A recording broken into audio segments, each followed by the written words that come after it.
friends, very good morning to all of you.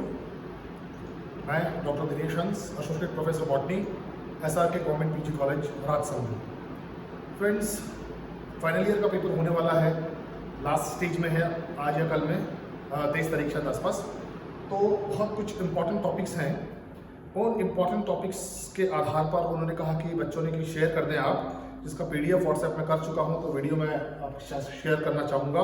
तो वो important topic जो आज मैं लूँगा, 2-3 इम्पॉर्टेंट टॉपिक है, जिसमें से एक सबसे इम्पॉर्टेंट है आर्टिफिशियल सीड्स, सिंथेटिक सीड्स या सिनसीड्स जिन्हें कहते हैं। दूसरा है एंथर कल्चर, और बैक टू बैक अपन लेंगे। तीसरा इंपॉर्टेंट टॉपिक है प्रोटोप्लास्ट आइसोलेशन, प्रोटोप्लास्ट कल्चर। तो फाइनल ईयर के बच्चों को थर्ड यूनिट में जो है वो काफ़ी हेल्प होगा। डेफिनेटली इसमें एग्जाम में क्वेश्चन पूछे जाएंगे। अगर फाइनल ईयर के बाद भी बच्चे प्रिपरेशन के लिए कोई जाना चाहें, एंट्रेंस एग्जाम के लिए, पीजी के लिए या और किसी के लिए, उसमें भी क्वेश्चन पूछा जाता है। So friends, let's start. क्या है, व्हाट इज आर्टिफिशियल सीड, और basically what are artificial seeds, synthetic seeds और सिन सीड्स जैसा कि बोलते हैं। तो किसी रूप में भी शॉर्ट नोट्स में आएगा, तो इस हिसाब से किसी भी नाम से आ सकता है वो क्वेश्चन, और अगर फुल क्वेश्चन में आएगा तो फुल फॉर्म के क्वेश्चन के हिसाब से पूरा क्वेश्चन भी ये आ सकता है एग्जाम में। टू स्टार्ट विद इंट्रोडक्शन की बात करें तो सबसे पहले दिया किसने? सबसे पहले ये कंसेप्ट वैज्ञानिक का नाम है मुरासिगे ने सबसे पहले ये कॉन्सेप्ट दिया। मुरासिगे जो वैज्ञानिक है, साइंटिस्ट मुरासिगे, एनस्कूब वाले मुरासिगे ने सबसे पहले इंट्रोड्यूस किया टर्मिनोलॉजी कि आर्टिफिशियल सीड्स या सिंथेटिक सीड्स भी होते हैं या सिन सीड्स भी इनको कहते हैं। तो मुरासिगे ने कहा ये क्या है बेसिकली डेफिनेशन। अगर इसकी डेफिनेशन वाइज अपन बात करें तो definition wise they are encapsulated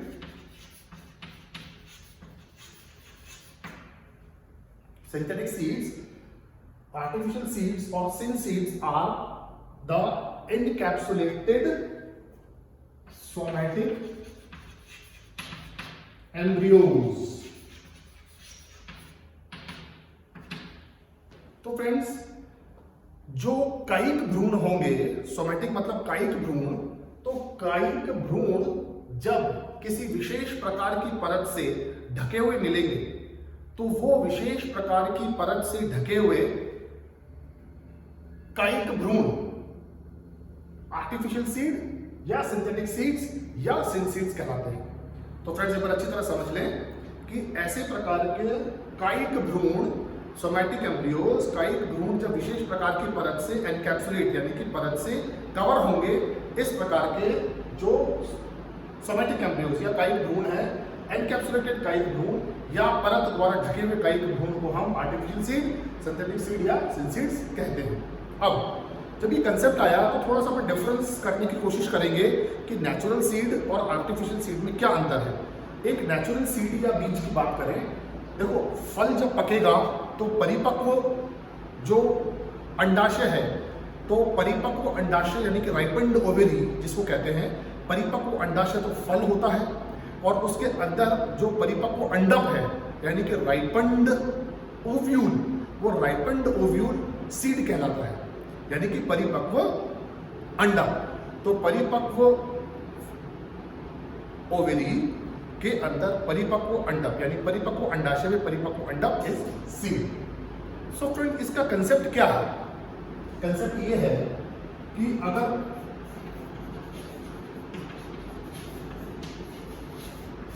जो नेचुरल सीड है, नेचुरल सीड के अंदर ये हो गया एम्ब्रियो, और embryo is encapsulated, embryo is encapsulated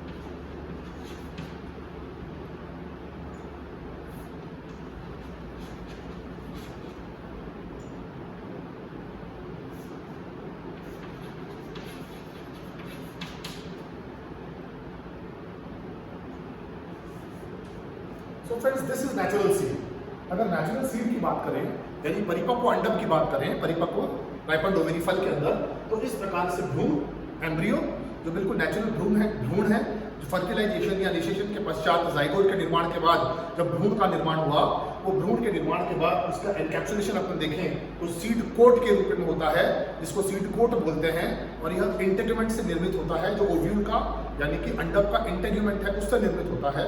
तो अंडक के इंटेग्यूमेंट से निर्मित सीड कोट जब निषेचन के पश्चात उत्पन्न भ्रूण जाइगोट से भ्रूण जब उत्पन्न होता है उसको कवर करता है और बीच में सेलुलर कंटेंट रहता है, तो ये निर्माण चीज होती है जिसे नेचुरल सीड या सामान्यतः अपन बीज बोलते हैं। तो अब ये कंसेप्ट आया कि क्या इस नेचुरल भ्रूण या ओरिजिनल सीड में इस तरह का एनकैप्सुलेशन हो सकता है? तो इस तरह का एनकैप्सुलेशन नेचुरल सीड या नेचुरल भ्रूण के साथ नहीं हुआ। तो फिर कंसेप्ट आया कि ये आर्टिफिशियल सीड का कंसेप्ट बन सकता है।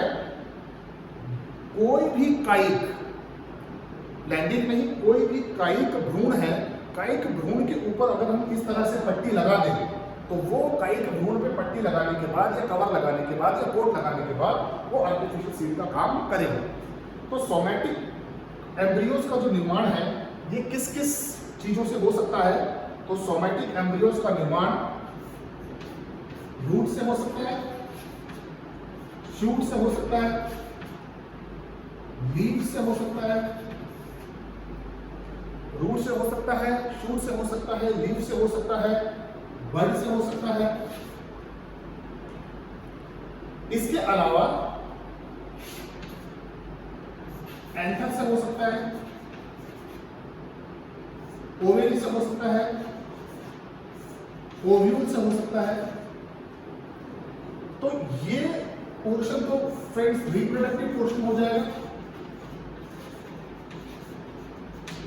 और ये portion somatic non reproductive portion हो जाएगा।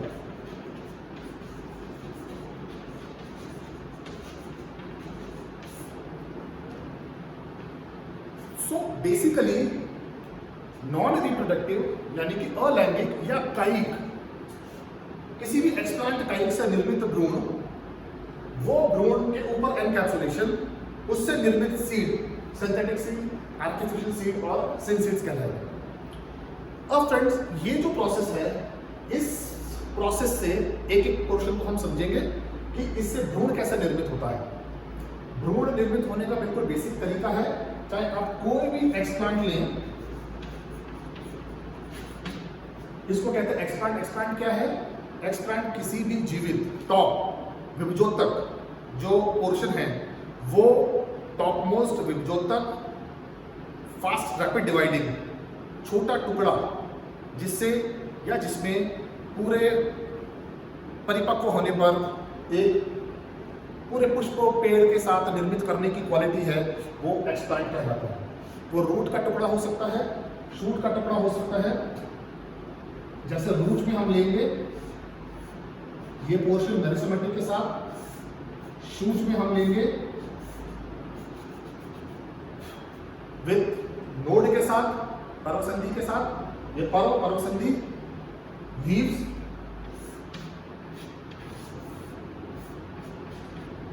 सो दीज आर बेसिकली एक्सप्लांट्स। अब इन एक्सप्लांट्स को हम सबसे पहले करेंगे सरफेस स्टरलाइजेशन, जिसको कहते हैं सतही निर्जलीकरण। तो सरफेस स्टरलाइजेशन करेंगे,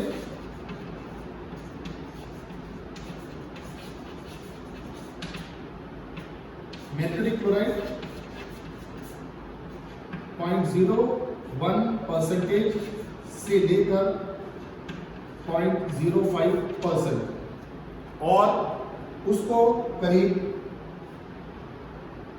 50 सेकेंड्स टू 1 to 2 मिनट्स, ये कंडीशन है जो एक्सप्लांट को स्टरलाइजेशन, सतही निर्जलीकरण या सरफेस स्टरलाइजेशन करने की टेक्निक है। क्योंकि हमको कायिक भ्रूण बनाना है, ये वाला पोर्शन कायिक भ्रूण बनाना है, नेचुरल सीड में तो है, हमको कायिक रूप में बनाना है, तो कायिक भ्रूण के निर्माण के लिए हमको एक्सप्लांट लेना पड़ेगा। और एक्सप्लांट हमने ये दिखा दिए कि ये रूट का एक्सप्लांट है, ये शूट का एक्सप्लांट है और ये लीफ का एक्सप्लांट है। इस एक्सप्लांट को यूज करने से पहले हम सतही निर्जलीकरण करेंगे। सतही निर्जलीकरण करने के लिए ये कंडीशन है, मैर्क्यूरी क्लोराइड का सॉल्यूशन लेंगे जो 0.1% से 0.5% होता है, डिपेंडिंग अपॉन आप क्या एक्सपांड ले रहे हैं। उसके बाद उसको करीब 50 सेकंड से लेकर 1 से 2 मिनट तक आप उसमें रख सकते हैं और उसके बाद वाटर से, सिंपल जो वाटर है इस वाटर से वॉश कर सकते हैं। वॉशिंग विथ वाटर,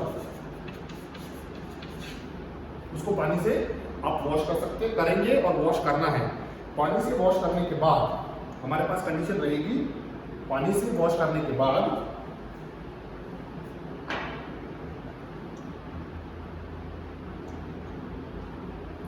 कोई भी एक एक्सप्लांट को इनॉकुलेशन करेंगे।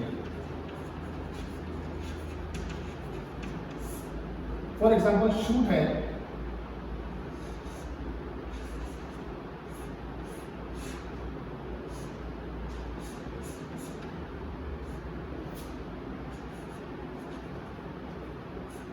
ये nutrient medium,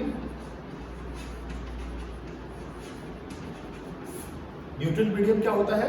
nutrient medium is basically a medium, इस तरह का अगर का मीडियम है जिसके अंदर प्रोटीन्स, विटामिन्स,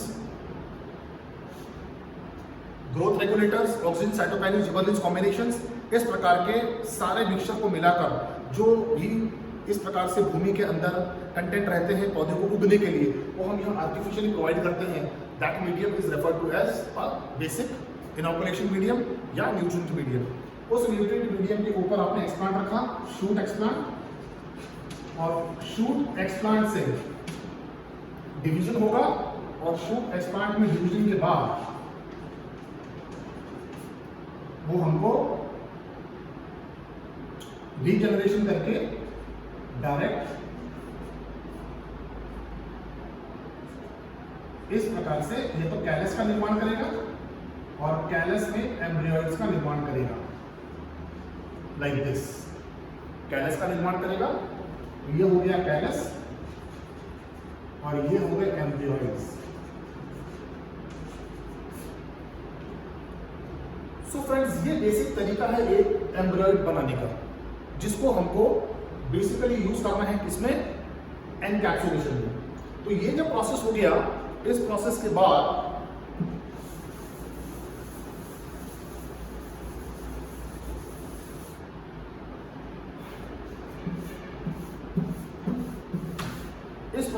हम लेंगे एम्ब्रियोइड्स और कैलस से एम्ब्रियोइड्स बनने का जो प्रोसेस है वो मैं आपको एक बार थोड़ा शॉर्ट में समझा देता हूं फटाफट से। कैलस से एम्ब्रियोइड बनने का जो प्रोसेस है, दिस इज कैलस। कैलस के बाद 3 स्टेप में होकर ये गुजरता है। 3 स्टेप जो है वो ये है इस प्रकार से, elongated portion, heart shape, torpedo shape and basic embryo. So this is heart shape, this is torpedo shape and this is proper embryo. सो इस प्रोसेस से इस प्रोसेस तक आने में इस 3 से 4 स्टेप में होकर उसको गुजरना पड़ता है। Elongated portion, it get elongated, elongation के बाद हार्ट शेप लेता है वो, और हार्ट शेप लेने के बाद टॉर्पेडो शेप में आता है, और टॉर्पेडो शेप लेने के बाद अल्टीमेटली वो एम्ब्रियो हमको मिल जाता है। अब इस एम्ब्रियो पे हमको एनकैप्सुलेशन करना है। एम्ब्रियो पे एनकैप्सुलेशन के लिए जो ये हमारा पोर्शन यहाँ कवर होगा, तो उस इनकैप्सुलेशन के लिए 2 से 3 केमिकल्स हैं। पहला है सोडियम एल्जीनेट,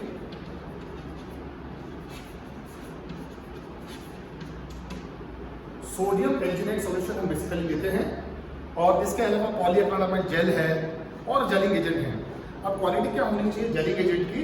जेलिंग एजेंट की क्वालिटी ये होनी चाहिए कि एक तो वो इजीली अवेलेबल हो, एक वो लो कॉस्ट हो, कॉस्ट उसकी लो हो, readily available, low cost and very good gelling property हो उसकी। जो ये जेलिंग प्रॉपर्टी है इसकी ये बहुत अच्छी होनी चाहिए। अगर अच्छी से मतलब है कि एक तो वो बहुत ज़्यादा रिजिड ना हो और बहुत ज़्यादा सॉफ्ट ना हो, सेमी रिजिड हो और सेमी सॉफ्ट जैसी हो, ताकि जो अच्छे कंटेंट है वो अंदर आ सकें और पॉल्यूटेंट कंटेंट है वो रोके जा सकें। तो ये इसमें बेसिक क्वालिटी ये होनी चाहिए इस प्रकार की जेलिंग एजेंट में। तो ये 2-3 इंपॉर्टेंट पॉइंट्स हमको ध्यान रखना है। लो कॉस्ट होना चाहिए, इजीली अवेलेबल होना चाहिए, गुड जेलिंग कंटेंट होना चाहिए और पॉल्यूशन फ्री होना चाहिए। तो ये बेसिक का जो चीज़ें हैं वो हमको जो डिस्कवर हुआ है दैट इज सोडियम एल्जिनेट। तो सोडियम एल्जिनेट के सॉल्यूशन का जो है जेलिंग एजेंट के रूप में बहुत इस्तेमाल किया जाता है मैक्सिमम सिंथेटिक सीड्स बनाने के लिए। अब इसमें करते क्या है, ये जो एम्ब्रियो बना है, इस एम्ब्रियो को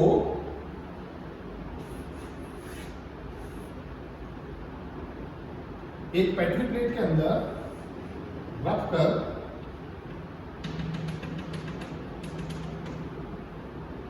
इसमें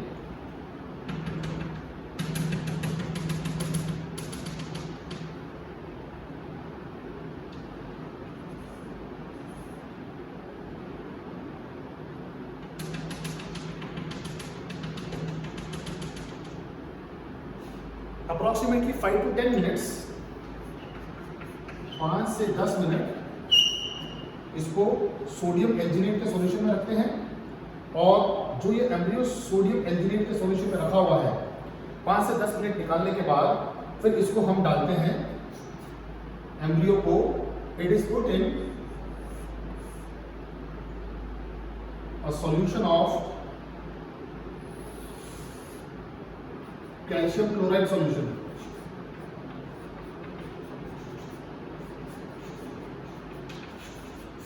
A solution of calcium chloride, और again 5 to 10 minutes calcium chloride solution में रखने के बाद अल्टीमेटली जो हमको प्रोडक्ट मिलता है वो प्रोडक्ट मिलता है, this is the seed and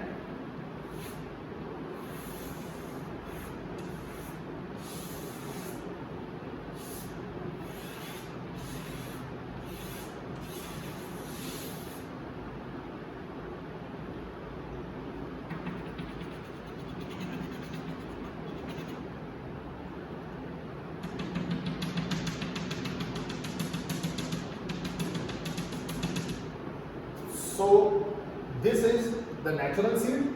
और ये हमको इस प्रकार से मिला है जिसको अपन कहते हैं आर्टिफिशियल सीड, सिल्क सीड या सिंथेटिक सीड। सो फ्रेंड्स, ये है बेसिक तरीका आर्टिफिशियल सीड बनाने का। तो आप देख सकते हैं यहां पर हमको मिल गया same the content, the embryo and this the seed coat। तो जो कंडीशन नेचुरल सीड्स की थी वो हमने इस प्रकार से आर्टिफिशियली डेवलप करके आर्टिफिशियल सीड या सिंथेटिक सीड या सिन सीड्स का निर्माण कर लिया है। और इसके फायदे क्या हैं? इसके फायदे अगर बात करें सिंथेटिक सीड्स के, तो फायदे हैं कि ये रेडिली अवेलेबल, सबसे important low cost, genetic purity is maintained, it is pollution free, it is dust and rust free, all sort of contamination free, plus इसके अंदर जो ग्रोथ रेगुलेटर्स हैं यहाँ हम डालते हैं साथ में ग्रोथ रेगुलेटर्स। तो ग्रोथ रेगुलेटर्स भी हैं for fast and easy growth. तो जैसे ही आप उसको फील्ड में डालेंगे, फील्ड में डालने के बाद it will act as a बिल्कुल नेचुरल सीड, बिल्कुल नेचुरल सीड की तरह काम करेगा। और ये आर्टिफिशियल सीड हमने बार्ले, व्हीट, राइस इत्यादि फूड प्रोडक्ट्स हैं इनके बना चुके हैं। तो नेचुरल सीड्स पर अब ज़्यादा हमको डिपेंड होने की ज़रूरत नहीं है after the development of artificial seed. So friends, ये एक बहुत इंपॉर्टेंट टॉपिक आज कवर हुआ है जिसमें मैंने प्रोसेस कैसे बनता है, आर्टिफिशियल सीड होता क्या है, इसकी डेफिनेशन क्या है, इस प्रोसेस को बनाने के लिए क्या केमिकल का इस्तेमाल किया जाता है। एंड करने से पहले मैं एक सिंपल चीज़ बताना चाहूँगा कि इसका प्रिंसिपल क्या है। इसका प्रिंसिपल ये है कि क्यों हमने सोडियम एल्जिनेट सॉल्यूशन में डालने के बाद इसको कैल्शियम क्लोराइड सॉल्यूशन में डाला। वो बेसिकली ये है कि सोडियम एल्जिनेट के सॉल्यूशन में डालने के बाद जब कैल्शियम क्लोराइड सॉल्यूशन में डालते हैं तो उसका बेसिक प्रिंसिपल ये होता है कि जो सोडियम आयन है वो सोडियम आयन यहां पर जो कैल्शियम क्लोराइड सॉल्यूशन है, ये calcium gate replaced by sodium ion. तो जो ये सोडियम एल्जिनेट का सॉल्यूशन है, इस that replacement, that calcium is replaced by sodium, तो होता क्या है कि यहां हमको मिल जाता है NaCl, नमक प्राप्त हो जाता है, और हमारे पास ये कैल्शियम एल्जिनेट का कंटेंट जो सीड कोट के रूप में काम करता है इसके साथ। तो basically seed coat is having the coat of calcium alginate, जो यहाँ पर इस प्रोसेस से दिखाई दे रहा है। तो ये इसका प्रिंसिपल है। तो अगर एग्जाम में कोई प्रिंसिपल भी पूछा जाता है कि what is the principle of synthetic seed, artificial seed या सिन सीड, तो ये आपको एक्सप्लेन करना है कि सोडियम एल्जिनेट सॉल्यूशन में डालने के बाद कैल्शियम क्लोराइड सॉल्यूशन में डालना इसलिए आवश्यक है क्योंकि calcium ion is replaced by sodium ion, तो अल्टीमेटली नमक हमको प्राप्त हो जाता है। और सोडियम एल्जिनेट सॉल्यूशन में कैल्शियम एल्जिनेट जो सीड कोट बना है, that calcium alginate seed coat is very important, rigid, low cost, important, eco friendly etcetera. तो इस कारण से ये प्रोसेस है इसका। तो this is very important topic regarding artificial seed, synthetic seed and syn seeds. इसका लिंक डिस्क्रिप्शन में मैं दे दूंगा। कोई डाउट हो तो बिल्कुल पूछ लें, किसी भी प्रकार से संकोच ना करें, और नहीं हो तो डायरेक्टली पूछ सकते हैं।